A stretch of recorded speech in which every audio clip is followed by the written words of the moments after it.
नमस्कार किशन भाइयों, मैं आप लोगों का दोस्त किसान खेमाराम हमकुमौत। किसान भाइयों, पिछले कुछ वीडियोस में मैंने आप लोगों को कोंच की खेती के बारे में बताया था कि कोंच की खेती किस प्रकार से आप लोगों के लिए फायदेमंद और मुनाफे वाली खेती साबित हो सकती है। और लगभग मैंने वीडियोज के जरिए आप लोगों को कोंच की खेती की जानकारी भी आप लोगों को काफ़ी हद तक दे दी है। और जैसे जैसे मुझे लगता है कि हाँ, इस जानकारी के अभाव में किसानों के सामने समस्या आ सकती है, वो धोखा खा सकते हैं, नुकसान उठा सकते हैं, वैसे में से मैं आप लोगों के लिए वो जानकारी अपलोड करता रहता हूँ। क्योंकि हम अगर कोई भी काम की अगर हम शुरुआत करते हैं तो हमें उसके परिणाम का हमें अंदाजा होना चाहिए कि उसका परिणाम क्या होगा। हम जो काम कर रहे हैं उसका परिणाम हमें मालूम रहना चाहिए कि हम ये फसल लगाएंगे तो इसका जो है रिजल्ट क्या होगा। तो आप लोगों को कोई भी काम करने से पहले, कोई भी फसल लगाने से पहले उसकी संपूर्ण जानकारी आपको लेना अति आवश्यक है। क्योंकि अगर आप लोगों को पूरी उसके बारे में जानकारी होगी तो आप लोग कहीं भी आप लोगों के सामने कोई उलझन नहीं आएगी, कोई समस्या नहीं आएगी और आप अच्छे ढंग से आप उसकी खेती कर सकोगे। क्योंकि अगर आप लोगों को किसी भी खेती की पूरी जानकारी नहीं है और आप ऐसे ही, क्योंकि बहुत से जो लोग हैं वो यूट्यूब पर बस इतना ही बताते हैं कि ये खेती से 1 एकड़ से 5 लाख कमाए, 1 एकड़ से 10 लाख कमाए। किसान भाइयों, मैं आप लोगों को जो जानकारी देता हूँ वो एकदम सटीक जानकारी देता हूँ। और दूसरी चीज़, मेरा जो नंबर है वो आप लोगों को मेरे हर यूट्यूब चैनल पे मिल जाएगा।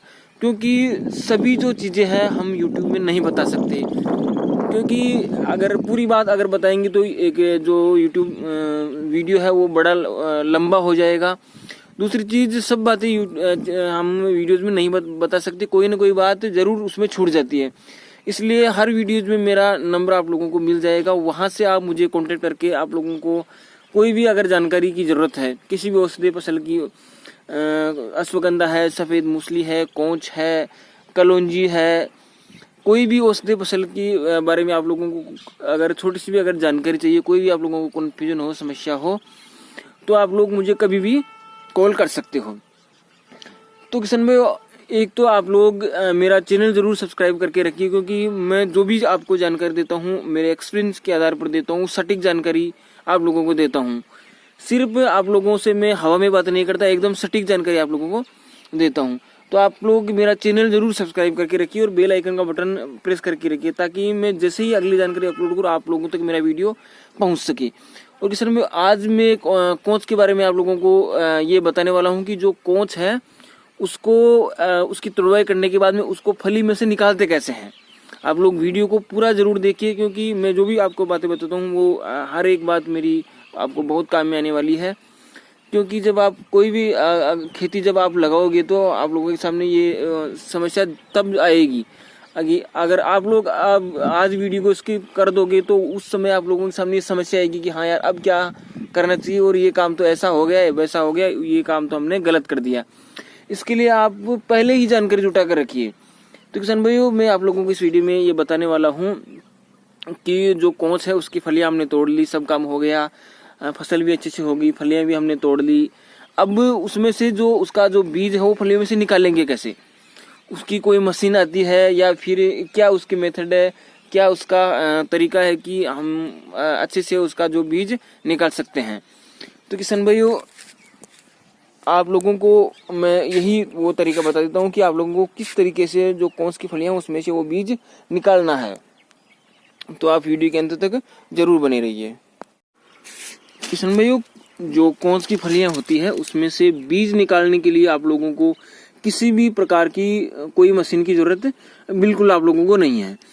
आप लोगों को बस अपने जो मकान की छत है, अपने घर की जो छत है जहाँ पर हर समय धूप रहती है, वहाँ पर आप लोगों को इसकी फलियों को डाल देना है।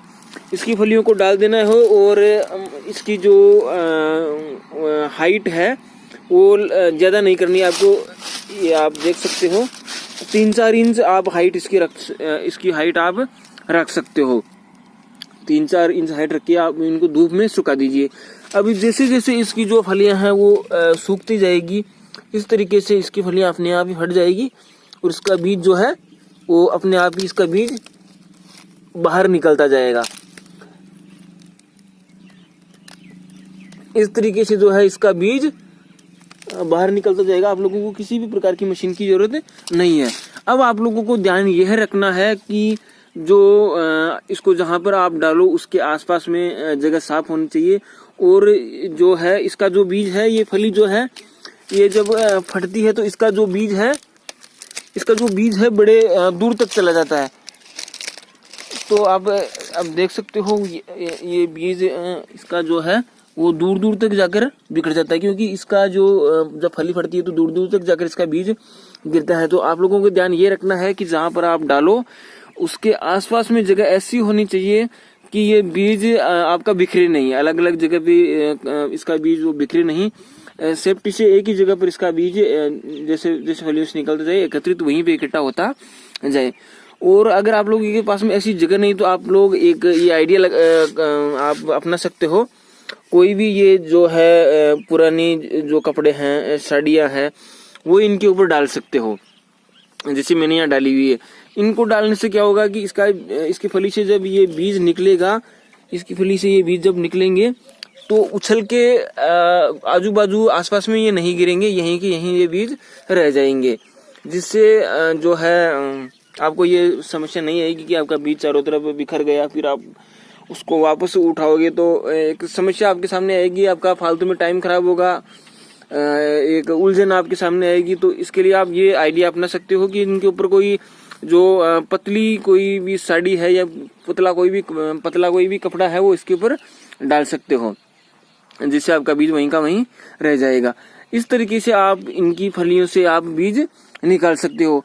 और उसके बाद में जितना आप 10-15 दिन में ये अपने आप ही सूखकर इनका जो बीज है पूरा का पूरा बाहर निकल जाएगा, क्योंकि इसमें किसी मशीन की जरूरत नहीं है। इसीलिए जो कौंस की खेती है, मैं कहता हूँ कौंस की जो खेती है वो सबसे फायदेमंद खेती है, क्योंकि इसमें अब जब हम बाकी जो फसलें हैं उनको निकालने के लिए, हार्वेस्टिंग करवाने के लिए भी मजदूरी की जरूरत पड़ती है और मशीन की जरूरत पड़ती है। ये जो फसल है इसमें ना तो ज्यादा मजदूरी लगती है और ना ही इसमें किसी मशीन की जरूरत पड़ती है जब इसको हम निकालते हैं। इस तरीके से आप इनको निकाल सकते हो बड़े आसानी से, अपने आप ही, कुछ भी नहीं करना पड़ेगा आपको।